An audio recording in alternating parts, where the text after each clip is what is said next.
As you may be able to tell from my accent, I'm not actually from New York. Thank you for coming out this evening. It is very cold to hear me talk about this book.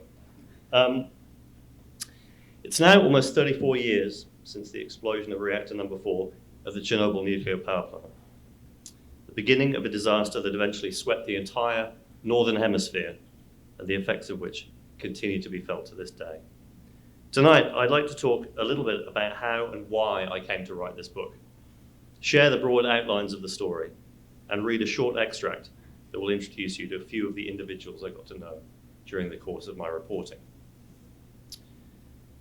Although I've been dedicated to this project for the last 5 years, my research and reporting on the Chernobyl catastrophe go back much further than that. I first traveled to the exclusion zone around the reactor 14 years ago, in February 2006, when I was sent to Russia and Ukraine on assignment for the Observer magazine in London. At that point, the disaster seemed half forgotten in the West. Hard facts about what had happened had always been difficult to pin down, partly because of the confusion, myth, and propaganda that surrounded the accident from the outset.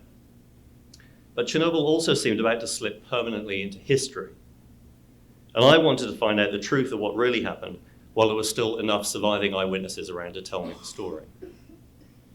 In trying to reconstruct the events of the accident that destroyed reactor number 4, I was first inspired by reading A Night to Remember, Walter Lord's extraordinary account of the sinking of the Titanic. Lord mined the records of the official inquiries and interviewed scores of survivors of the sinking. And I wanted to do the same thing for Chernobyl, to reconstruct one of the greatest disasters of the second half of the 20th century in as vivid a way as I could. A history book, but also a gripping story that enabled the reader to live through the experience minute to minute. So it was important to me to tell the full stories of the people involved, to explore not just what happened to them on the night of the accident after, but to discover what their lives had been like before the explosion, to appreciate what their world was like, and to realize what they really lost in the disaster.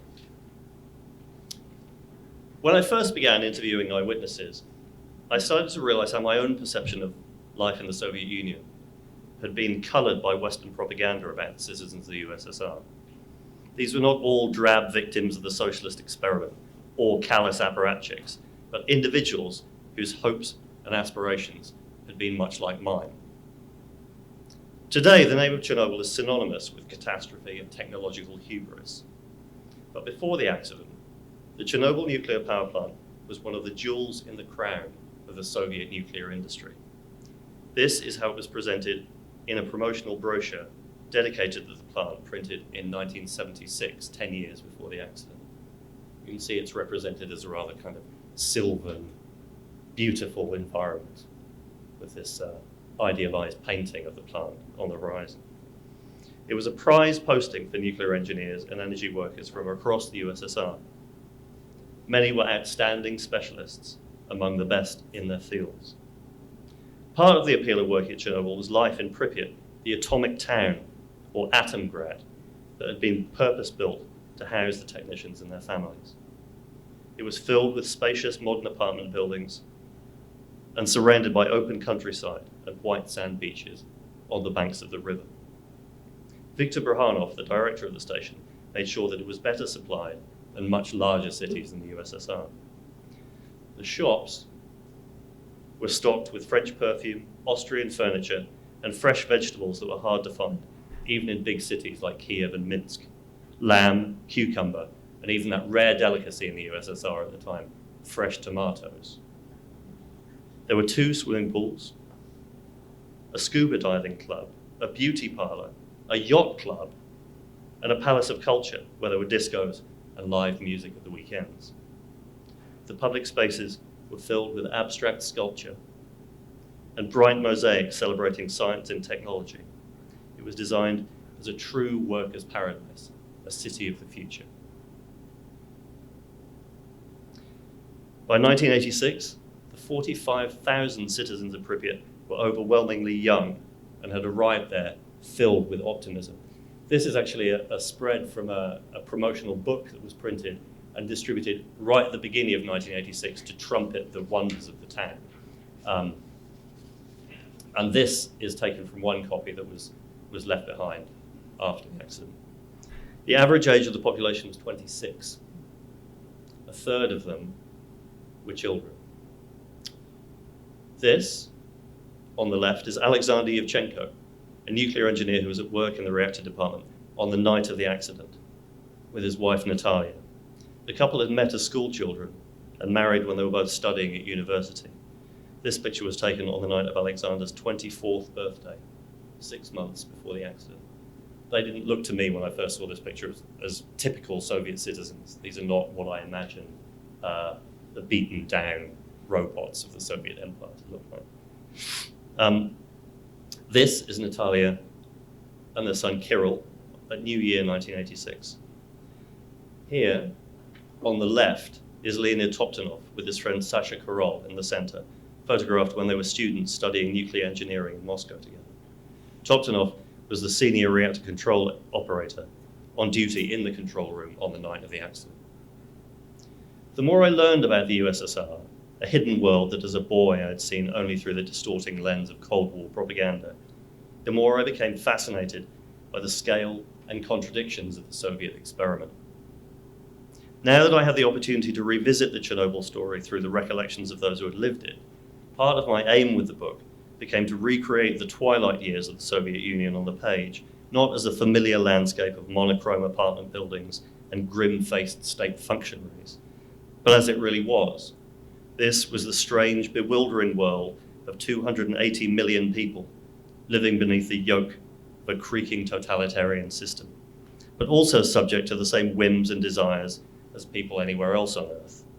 They juggled the responsibilities of careers and family, schemed against their rivals at work, fell in love and cheated on their spouses, or got in trouble with the police. This was a story populated by technicians and scientists, soldiers and apparatchiks, but also by cops and bus drivers, teachers, construction workers, and newspaper reporters. They read Pravda and Izvestia, but also watched blockbuster Estonian miniseries and Soviet-made spy dramas on TV. They queued for food and everyday necessities, but also listened to Soviet rock music and outlawed bootleg Beatles albums. They drank imported bottles of Pepsi and lusted after the latest in Soviet-manufactured sneakers or jeans bought from Western tourists and available on the black market at exorbitant prices. The city of Pripyat was part of a sprawling polyglot empire spread across 12 time zones, encompassing more than 100 discrete nationalities and languages from Western Ukraine to the Pacific coast of the Soviet Far East. One of the most fascinating characters I encountered in my reporting was this woman, in the center here, Maria Prutsenko, who was born in China to Sino-Russian parents, but after her father sank into opium addiction, was brought back across the border into the USSR by her mother, who raised her alone in Soviet Kazakhstan. Again, I was really struck by this picture because Maria is clearly in charge of this group of men. And she remains a very impressive character. Although deprived of Communist Party membership because of her Chinese birth, Prutsenko graduated from technical school and eventually was appointed the chief architect of the city of Pripyat. By the time of the accident, Maria was overseeing an expansion of the city to accommodate a population of up to 200,000 people, and what was planned then as the largest nuclear energy complex in the world. This is plant director Viktor Rohanov with his wife Valentina and their son Oleg, gathering mushrooms in the woods near Pripyat in 1980. Rohanov was just 34 when he was given the job to launch the Chernobyl station and arrived at the site when it was nothing more than a snow-covered field beside a river in western Ukraine. Shortly before the accident, he had celebrated his 50th birthday, and by then had spent his entire professional life in the energy industry and in the service of the Communist Party. The plant and the city were deliberately constructed close to one another. The plant was less than 3 kilometers away from the town, 10 or 15 minutes by bus. Some staff walked to work at the plant. This picture was taken from a rooftop in Pripyat in the early 1980s. And here, at the western end of the plant, was the newest and most sophisticated of the 4 reactors, unit number 4. Oh, sorry. By this time, the Soviet nuclear industry had become a state within a state, run behind a wall of secrecy and dominated by this man, Efim Slavski, also known as Big Efim and the Ayatollah, although probably not to his face. He headed the Ministry of Medium Machine Building and oversaw not only the Soviet atom weapons program, but also the most important areas of the civilian nuclear power industry. The head of the Soviet Institute of Atomic Energy, this man, Anatoly Alexandrov, took credit for designing the reactors used at the Chernobyl plant, the RBMK. Years before the accident, Slavski and Alexandrov both knew that the design had numerous faults, which made the reactor dangerous to operate. But they covered them up, did little to rectify them, and even failed to inform the men who operated the reactors of the scale and significance of the problems. Unit 4 of the Chernobyl nuclear power plant finally came online at the end of 1983. By then, plans were already underway to build another 6 units at the station, creating a giant 10-reactor, 12,000 megawatt power complex. The party bosses in Moscow intended Chernobyl to become part of a network of these massive atomic parks, which would spread across the western part of the USSR by the end of the century. But the operators in the control rooms at Chernobyl had already discovered for themselves that the RBMK was not the triumph of cutting-edge technology that Alexandrov and Slavski had told everyone it was. A direct descendant of military reactors built to manufacture plutonium for nuclear weapons, the RBMK was inherently unstable, and the designers' attempts to make it cheap to build and economical to run had only exacerbated these problems. The list of faults and defects in the design of the RBMK was long and tortuous, ranging from those caused by the gigantic size of the reactor, which you can see from this photograph. If you can see the 2 technicians squatting there in the foreground, this is the top of the reactor. You can see at the bottom. The gigantic size of the reactor to instrumentation failures and, most chilling of all, an emergency control rod design that meant under certain circumstances, their insertion could mean that reactor power could briefly increase instead of fall as it was intended to. Taken individually, none of the many faults was likely to cause a catastrophic accident, except in the apparently unlikely event that the operators themselves took the series of decisions required to line up every single one of the faults in a disastrous confluence and then take a final initiating step by attempting to shut the reactor down using those emergency control rods. Yet this is exactly what happened in reactor number 4 in Chernobyl early in the morning of April the 26th, 1986. During the course of a long delayed safety test, the chain reaction began to run out of control, and when Leonid Toptonov pressed the emergency shutdown button, the force of the resulting explosion totally destroyed the reactor. Down in the control room, the operators initially had no idea what had happened and no inkling of the scale of the disaster unfolding around them, even as their colleagues elsewhere in the station were engulfed by chaos. So this is the passage from the book I'd like to read, which describes what that experience was like.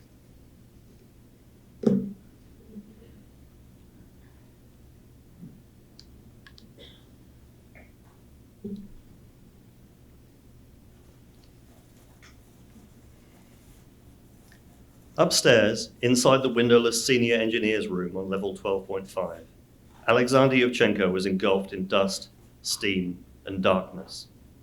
From beyond the shattered doorway came a terrible hissing sound. He groped along his desk for the telephone connecting him with Control Room 4, but the line was dead. Then someone from Control Room 3 rang through with a command. "Bring stretchers, immediately."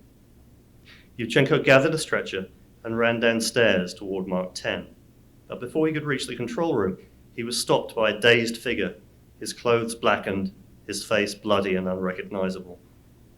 Only when he spoke did Yevchenko realize it was his friend, the coolant pump operator, Viktor Dektorenko. He said he had come from near his station, and there were others still there who needed help.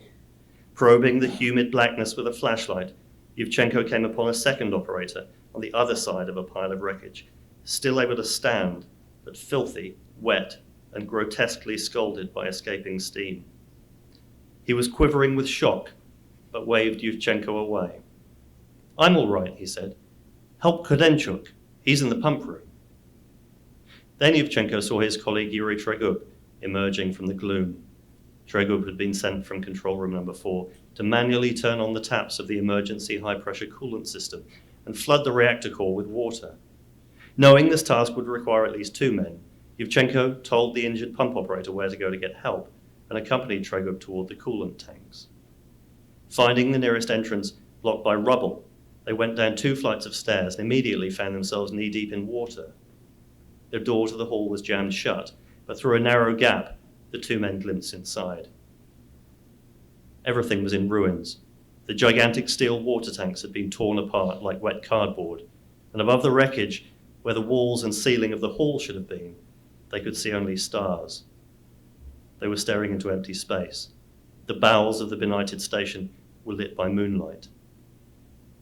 The 2 men turned into the corridor and reeled outside into the night. Standing no more than 50 meters away from the reactor, Yuri Tregub and Alexander Yevchenko were among the first to comprehend what had happened to Unit 4. It was a terrifying, apocalyptic sight. The roof of the reactor hall was gone, and the right-hand wall had been almost completely demolished by the force of the explosion. Half of the cooling circuit had simply disappeared. On the left, the water tanks and pipework that had once fed the main circulation pumps dangled in mid-air. Yevchenko knew at that moment that his friend Valery Kodenchuk was certainly dead. The spot where he had been standing lay beneath a steaming pile of rubble, lit by flashes from the severed ends of 6,000-volt cables as thick as a man's arm, swaying and shorting on everything they touched, showering the wreckage with sparks. And from somewhere in the heart of the tangled mass of rebar and shattered concrete, from deep inside the ruins of Unit 4, where the reactor was supposed to be, Alexander Yevchenko could see something more frightening still. A shimmering pillar of ethereal blue-white light reaching straight up into the night sky, disappearing into infinity. Delicate and strange, and encircled by a flickering spectrum of colors conjured by flames from within the burning building and superheated chunks of metal and machinery, the beautiful phosphorescence transfixed Yevchenko for a few seconds. Then Tregub yanked him back around the corner and out of immediate danger. The phenomenon that had entranced the young engineer was created by the radioactive ionization of air and was an almost certain sign of an unshielded nuclear reactor open to the atmosphere.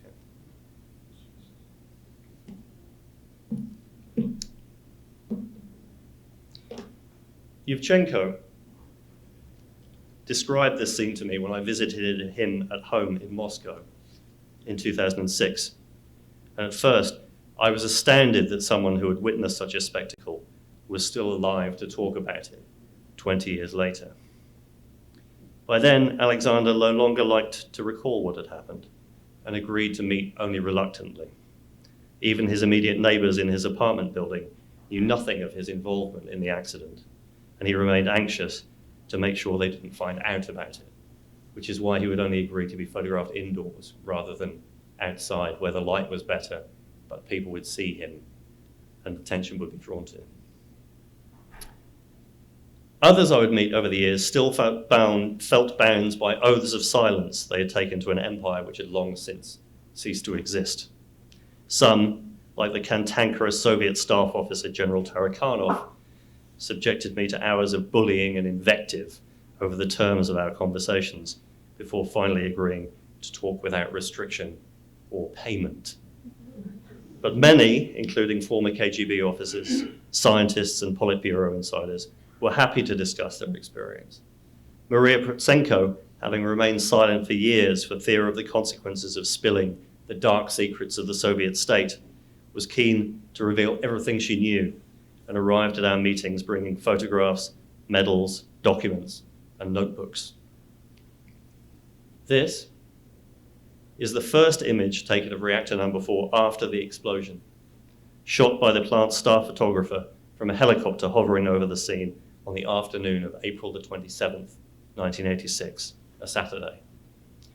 The explosion sent a cloud of toxic radionuclides roiling high into the atmosphere, and the remains of the reactor had become a radioactive volcano of nuclear fuel and blazing graphite, a fire that no one in the world knew how to put out.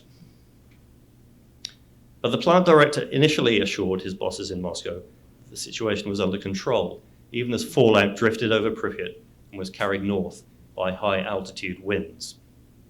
And even as they began to realize that the accident was far worse than they'd been led to believe, the Soviet government was determined to keep the catastrophe secret from the outside world. A government commission arrived to take control of the growing crisis, but refused to sanction an evacuation for fear of revealing what had happened. And the citizens of the town were given no official information about the accident. Instead, Interior Ministry roadblocks were thrown around Pripyat, and the KGB shut off the telephones. Meanwhile, Soviet Air Force helicopter pilots were drafted in to begin dropping loads of sand, boron, clay, and lead into the open mouth of the reactor in a desperate bid to put out the graphite fire and stop the nuclear fuel that remained inside it from melting down. The flights were led by Colonel Boris Nesterov, a veteran pilot who had served in Syria and in combat operations in the Soviet war in Afghanistan. I eventually tracked him down 30 years after the accident in the Ukrainian city of Dnipropetrovsk, where he was reading his poetry at a convention of Chernobyl veterans. By then, Nesterov had endured surgery for cataracts induced by radiation exposure and had a fifth of his intestines removed. But he had written his memoirs and was still flying jets at the age of 79. The evacuation of Pripyat was finally announced over the city's local radio network at 1:10 on Sunday afternoon. Almost 36 hours had passed since the explosion, and more than 1,200 buses had been gathered from the cities and towns throughout the region to speed their escape. The operation was coordinated by Maria Protsenko, the architect who had helped oversee the construction of the city. She stood on the bridge at the entrance to Pripyat with a map of the town like this one, and instructed the bus drivers on where to make their pickups. It took just 3 hours to remove 27,500 people from the city. Told to bring only important documents and little food, they were led to believe they would be gone for 3 days and would soon return. By the morning of Monday, April the 28th, it was already clear to the members of the government commission left behind in Pripyat that they were facing a catastrophe on a global scale. In Moscow, General Secretary Mikhail Gorbachev called an emergency meeting of the Politburo. He was faced with an unexpected test of the principle of glasnost, or open government, that he had recently aired at the 27th Congress of the Communist Party of the Soviet Union, but until now had remained little more than a slogan. Yet Gorbachev was in a tenuous position. He had taken power just the year before and was vulnerable to being unseated by the overwhelmingly conservative apparatchiks who sat around him if they thought he was too much of a reformer. To this day, Gorbachev says that he insisted on full openness about the accident from the outset, but to begin with lacked adequate information to release to the public. Even if this is true, the decision taken by the Politburo that morning did not reflect any wish to come clean about what had happened in Chernobyl. Soviet authorities continued to deny any knowledge of an accident until late that night, but they could do nothing to stop the spread of radiation, and by then the West already knew that something terrible had happened. The invisible plume of radionuclides, which had begun rising from the ruins of reactor number 4 in the early hours of Saturday morning, had crept slowly north and west across continental Europe. By midday on Sunday, it had arrived in Denmark, where its presence was logged by an automatic monitoring station. But because it was the weekend, the alarming readings went unnoticed. That afternoon, an increase in background radiation was reported at a military outpost in Finland, but no further action was taken. That night, the plume encountered rain clouds over Sweden, and the moisture in them began to scavenge and concentrate the contaminants it contained. When the rain finally fell around the Forsmark nuclear power plant, around 2 hours' drive north of Stockholm, almost 800 miles from Chernobyl, it had become heavily radioactive.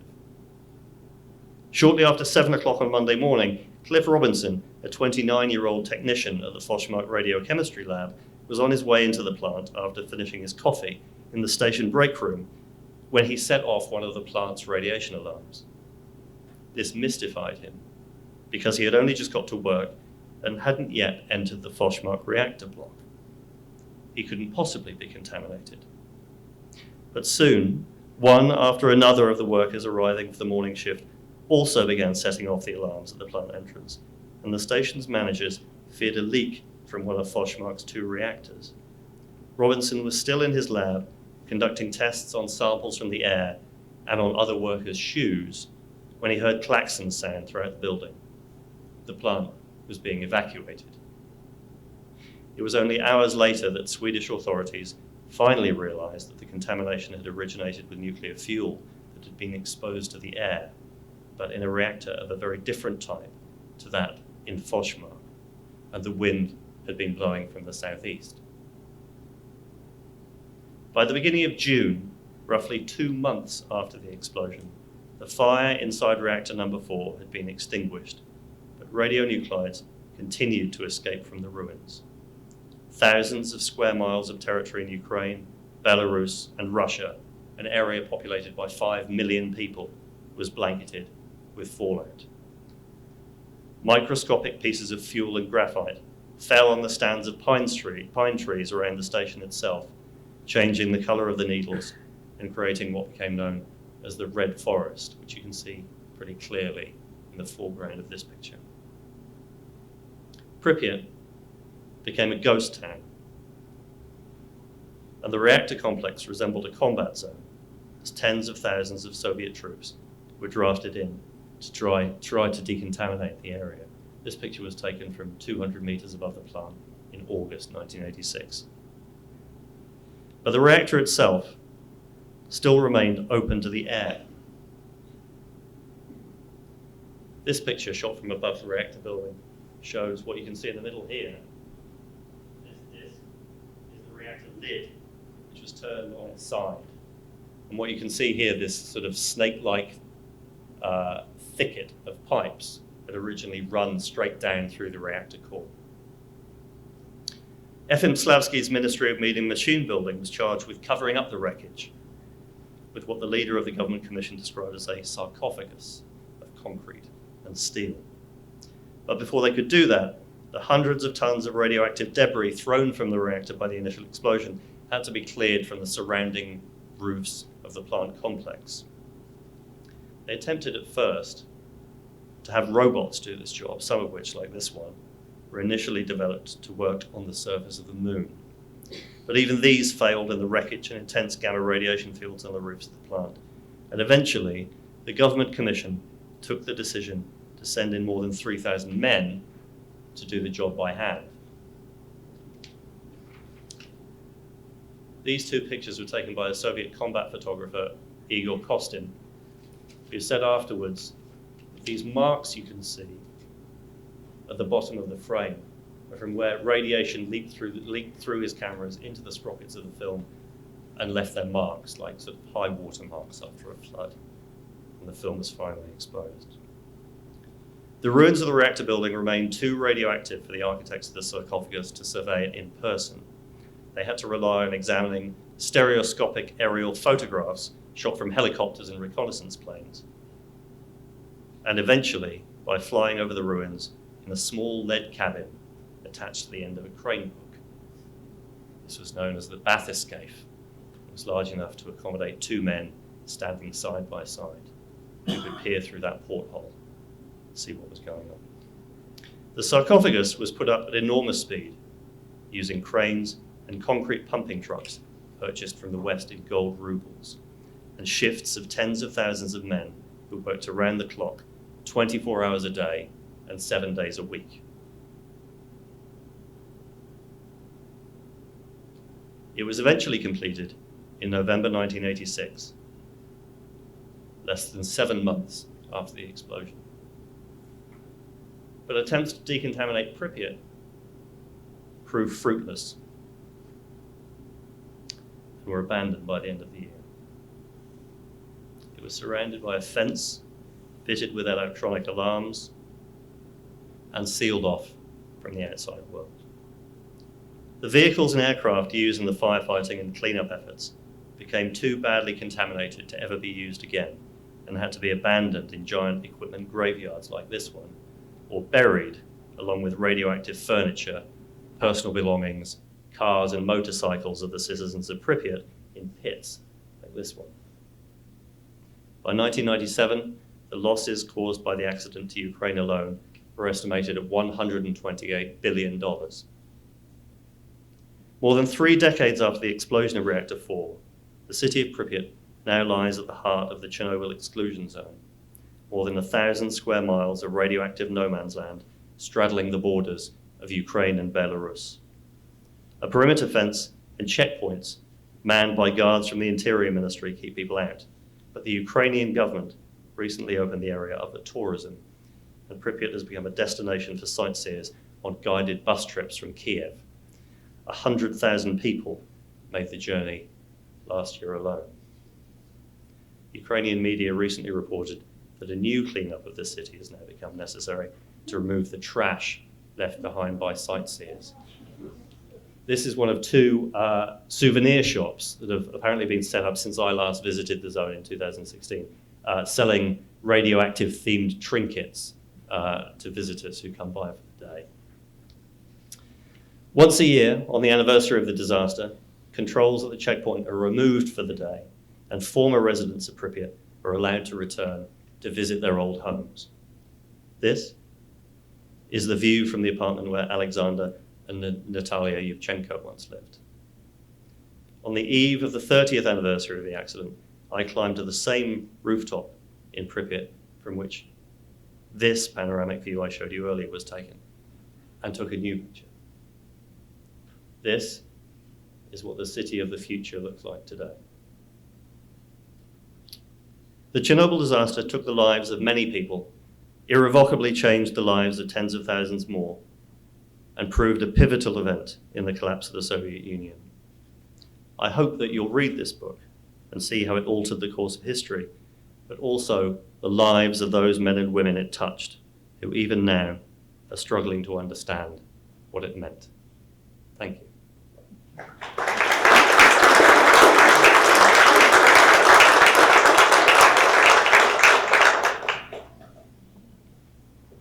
Does anybody have any questions? We read this in book club, and I was made aware at that time that there has been a fungus discovered within reactor 4, and if I understood correctly, it has the ability to eat radioactive material. I saw that too, yes. Can everybody hear what? Yes. So yeah, the fungus that eats radioactive material. Is that true? I have no idea. I read the same news story you did, but I haven't followed it up to find out whether that's true or not. Because when I read about it, it said that this fungus had been observed in the 1990s, and I guess they must look into a porthole or something. They actually do go inside the building. And as of recently, they've observed this, that the fungus is eating the radioactivity. If that is so, I mean, that's like a miracle, isn't it? If it's, as the kids say, big if true, right? Yeah, but I don't know. I think you know more about it than I do, to be honest, because I've just read the one news report about it. The exclusion zone still exists. Have any people snuck back in, or are there any people all living? Yeah, some people never left. Like a handful of people evaded the troops that were sent in to enforce the evacuation in the first place in '86. And since then, people have crept back in. About 200 people overall in the Ukrainian part of the zone, but mostly old people who are now sort of in their 70s and 80s. And at first, they had to exist there by subterfuge. But as the years went by, the Ukrainian government came to tolerate their presence and now kind of supports them by sending in fresh water supplies and ships in food to them. Well, the thing is that it's like taking up smoking when you're 70. It's unlikely that lung cancer is going to be the thing that kills you. Their exposure to radiation is pretty minimal, and even if it was causing them harm, it would be pretty hard to tell in their advancing years that it was causing them any great health risk. But they're quite fond of like offering their freshly grown fruit and vegetables to visitors to see how they react. After watching Chernobyl, I tried to do research, and apparently it is virtually impossible to get reliable death estimates. Immediate deaths and then secondary. Has that changed, or did you come across it in your research? It's a very complex subject. I would say that immediate deaths, it is not difficult to get that figure, because that figure is 31 or 32. But they're the people that were killed by, acute radiation exposure and then immediate aftermath of it, like the first 12 hours. But the problem that you're trying to get at really is more broadly the health effects of the radiation released by the accident, right?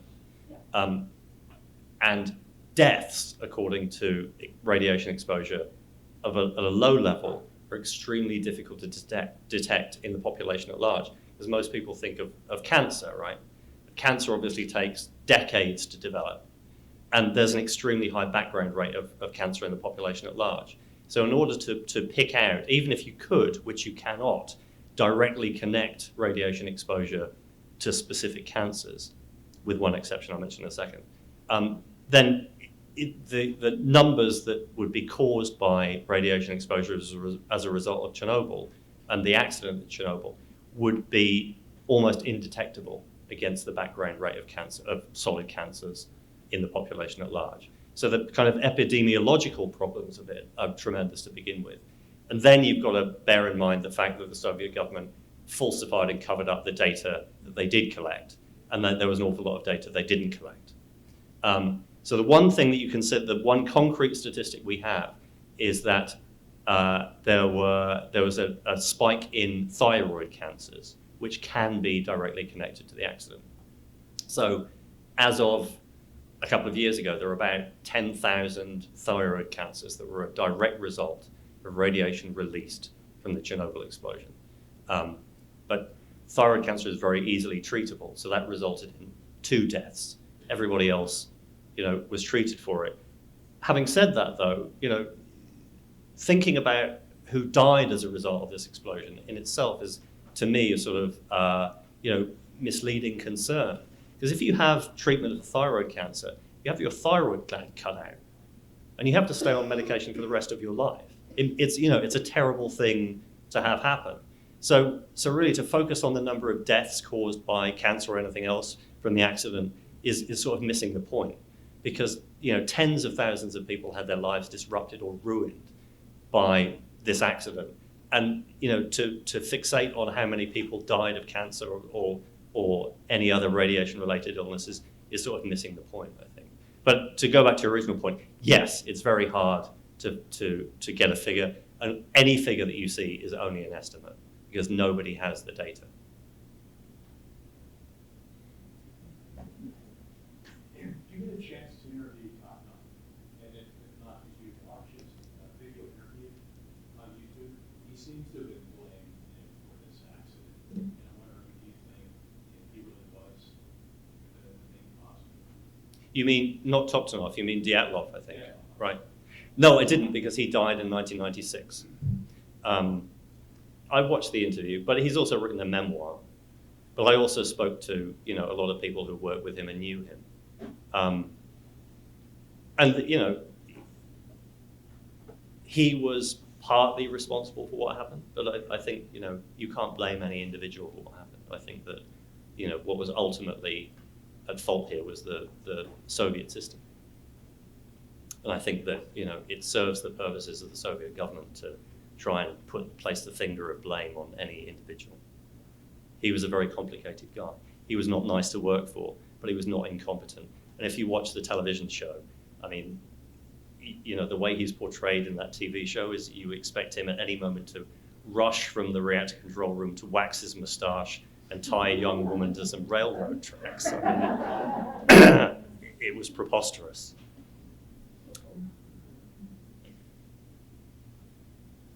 I, like 10, 15 years ago, I attended an ethical seminar. Rush Kidmore, Rushford Kidmore, he's a kidder, he's a very well-known writer. Uh-huh.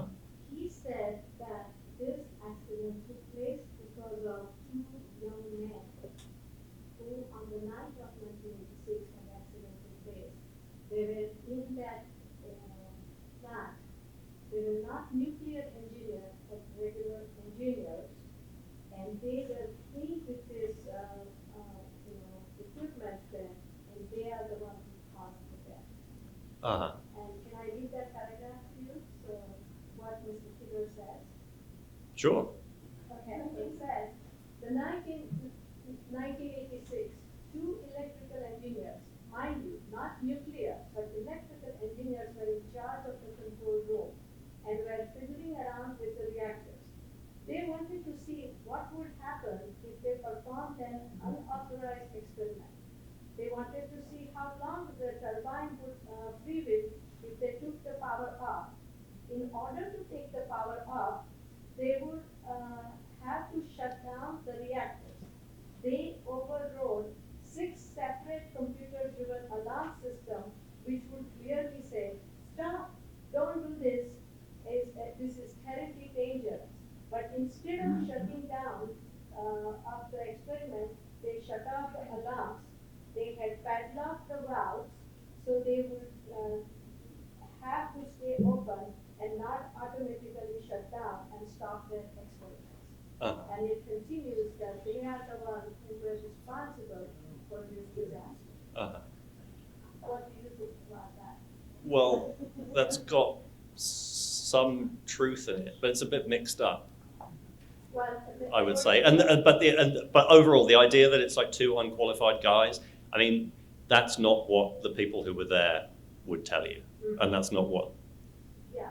So that's not what I found, I would say. So the question at this seminar that I attended was, put into, were they thinking of any moral, and where was their ethical values in life when they decided to play with something as dangerous as this?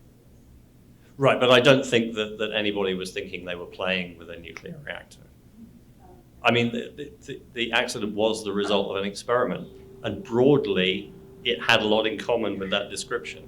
But, it wasn't people just kind of getting their jollies by monkeying around with a 1,000 megawatt nuclear reactor and then, oops. I love your book. Thank you. You probably get asked this question all the time, but how did you find the HBO series as far as acting? How did you like it? This is just between us, right? I hated it. Yeah, because they just made loads of stuff up, and but worse than that, they just reinforced a load of like pernicious myths, and so much of it was just based in this kind of stuff that was like the kind of thing that you imagine would happen if a big nuclear accident happened in the USSR, and you just sort of riffed on it. So there's things that are made up that are like folk tales, like the thing about the Bridge of Death, right? Right. So to anybody that didn't, how many people didn't see the show? Excellent. So there's a bit of in the opening episodes of the show where, and this is based in something that was written in the book that was published 30 years ago, 25 years ago probably. There's an idea that as I said, the town of Pripyat was built 3 kilometers away from the reactor, And so there's a story that went round that shortly after the reactor exploded, 1:25 in the morning, curious citizens from the city of Pripyat, almost all of whom either work at the nuclear plant or have relatives who work at a nuclear plant, hear that there has been an explosion at this nuclear plant and a large fire. And their immediate reaction is to get up, get out of bed, put their clothes on, take their children in strollers out into the street, out to the railway bridge, which is the closest point you can get if you and still remain within the city limits, to take a good look at this burning nuclear reactor. And they stand out there for hours. And during the course of this, they're blanketed with fallout and radioactive debris pouring from the roof of this shattered nuclear reactor. And then, over the ensuing years, they all die.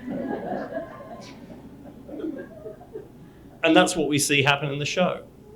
So, and there's a lot of stuff like that in the show, which obviously I'm framing it in a not entirely objective way, but it doesn't really pass a smell test, does it? And I mean, people did go out and stand on the bridge, and they did see what was going on.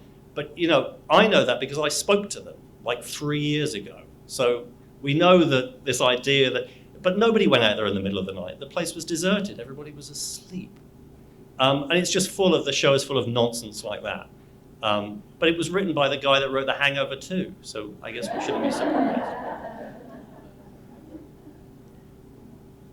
Were any of our intelligence services aware of this when it happened? As far as I can hear, they were aware of it shortly after it happened.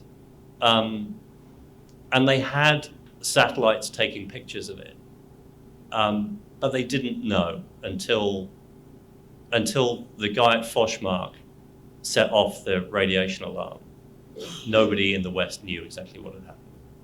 So it was a kind of, I think it was an intelligence failure insofar as I've looked into that at all. But we didn't have any kind of immediate warning of what had happened.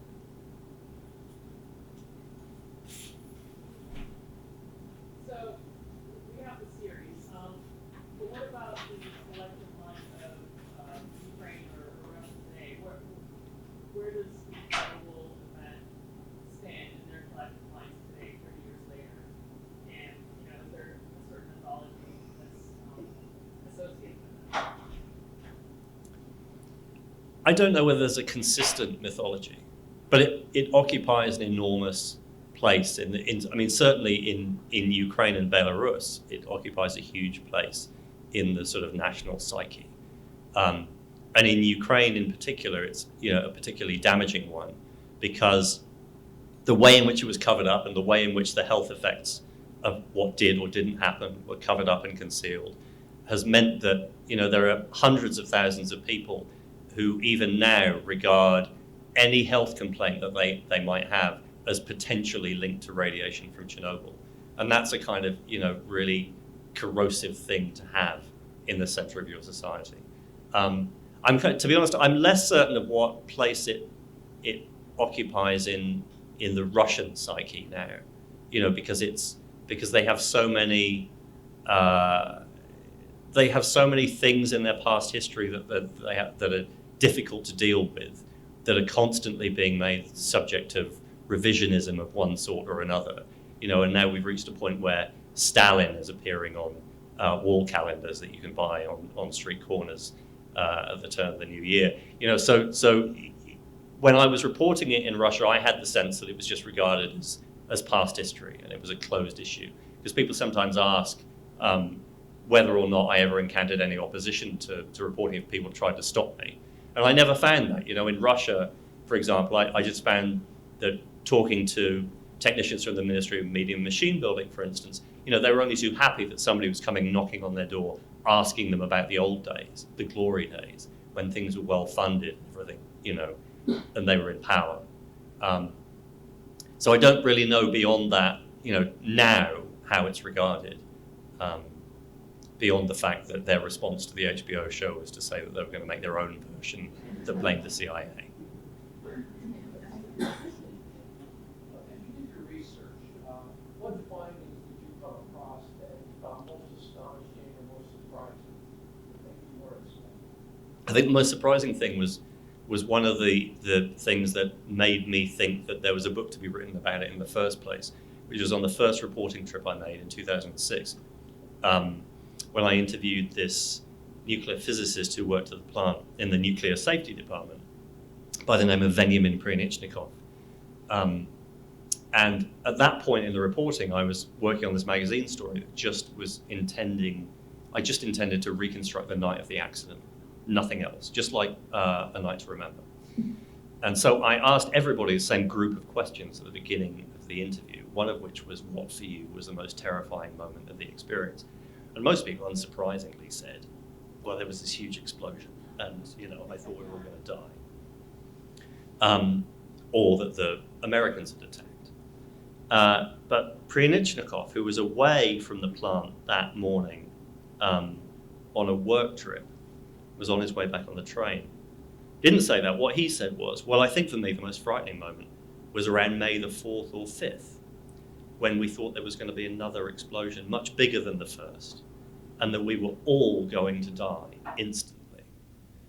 And I was doing this interview with a simultaneous translator, and I just thought, I looked at the translator, I was like, what the hell is he talking about? This isn't right, because I'd read all the pre-existing accounts of the accident. And nobody had ever mentioned this idea that there was going to be a second explosion more than a week after the first.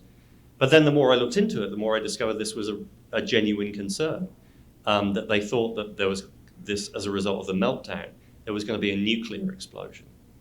And it was going to be much bigger than the first, and this was going to be far more catastrophic. And that was the most surprising thing that I found out then, or really in the rest of my reporting, I think.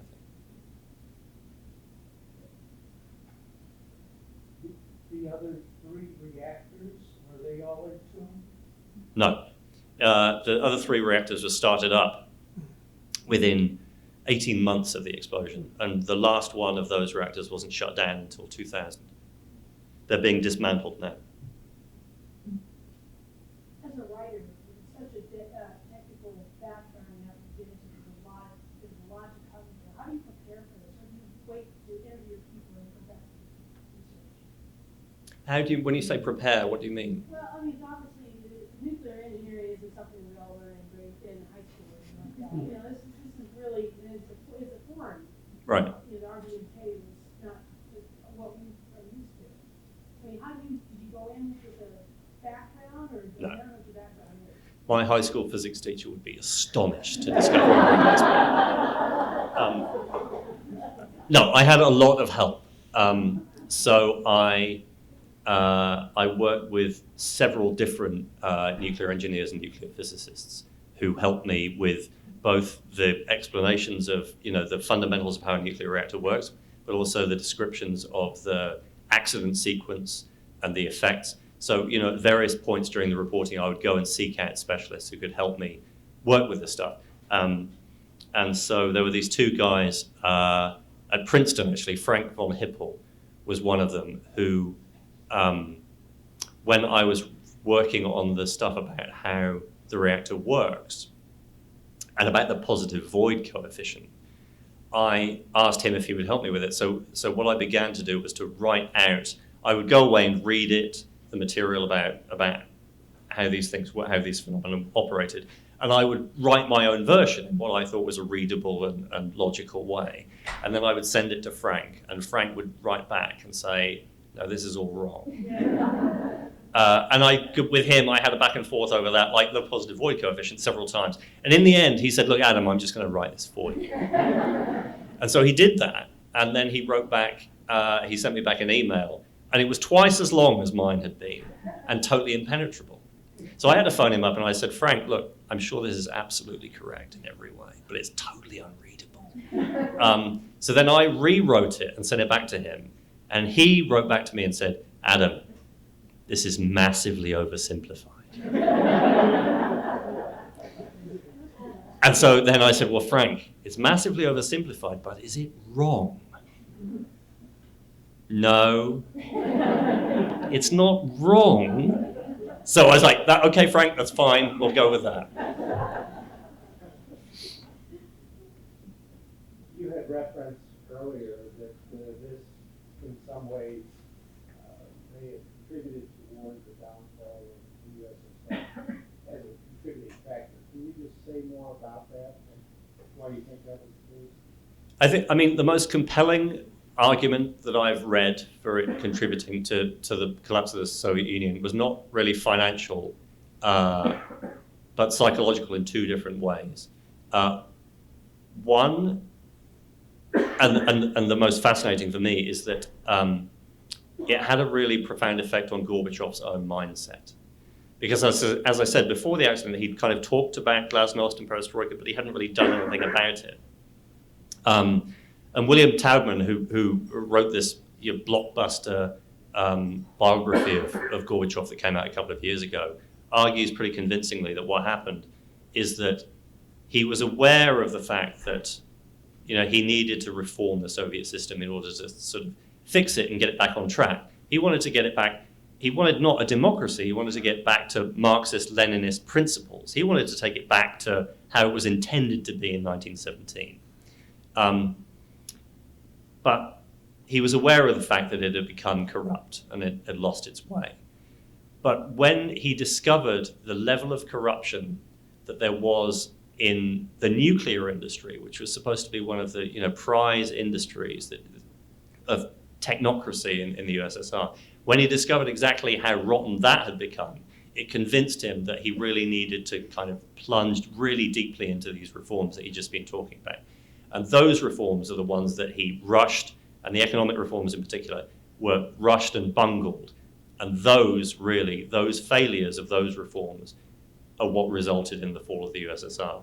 But at the same time, the way in which the Soviet population was made to realize the extent to which they'd been lied to about the accident then went hand in hand with glasnost and more open reporting that was encouraged by Gorbachev himself. And after that, there are ways in which the Soviet people never trusted their government again. So that also was an important contributing factor, I think.